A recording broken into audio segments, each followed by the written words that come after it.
तर इथं मी तेल गरम करायला ठेवलेलं आहे। जेव्हा तेल गरम होऊन जाईल तर मग त्याच्यामध्ये आपल्याला मोहरी टाकून घ्यायची आहे। मोहरीला चांगलं कडकडीत करपून द्यायचं आहे। मोहरी चांगली कडकडून गेली तर मग त्याच्यामध्ये जिरा टाकून द्यायचा। जिरा बदामी कलर झाल्यानंतर त्याच्यामध्ये टाकून द्यायचे कापलेले लसूण।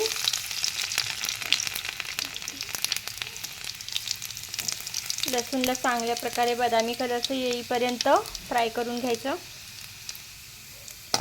बघा आपले लसूण चांगले बदामी कलर होईपर्यंत फ्राय झालेले आहेत। त्यानंतर टाकून द्यायची मिरच्या चांगले झाले फ्राय तर मग टाकून द्यायचं कांदा आणि त्याला सुद्धा चांगल्या प्रकारे परतून घ्यायचं आहे बदामी कलर येईपर्यंत।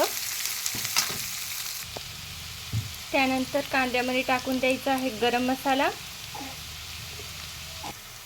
अर्धी चमच हळद, चवीनुसार मीठ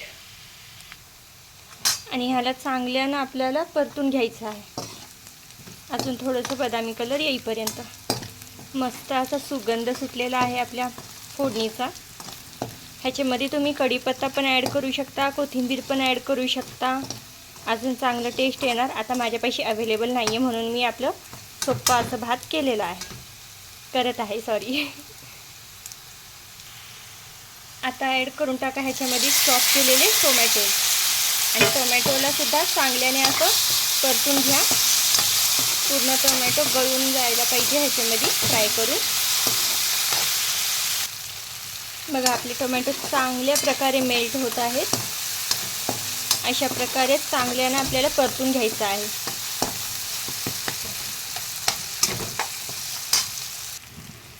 आपल्या फोडणीच्या भाताचा मसाला चांगल्या प्रकारे फ्राय झालेला आहे। आता ह्याच्यामध्ये आपण बनवलेला शिळा भात जे उरलेला असेल ते ॲड करून टाका आणि त्याला चांगलं फोडून मिक्स करा।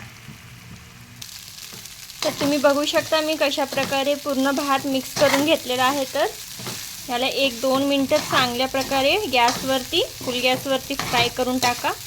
खाली लागायला नाही पाहिजे, असं उकरत राहा नाहीतर मग खालून करपून जाईल आणि वरचं भात शिल्लक राहील। तर चांगल्याने ह्याला फ्राय करून घ्या गरम गरम, मग खायला वाढा। तर आपला भात फोडणीचा भात एकदम रेडी आहे। आता ह्याला सर्व करा आणि कोण कुठून माझा व्हिडिओ बघते ते पण आठवणीनं मला सांगा कुठपर्यंत माझा व्हिडिओ हे होते तर व्हायरल होते तर, आणि मला सपोर्ट करा। थँक्यू।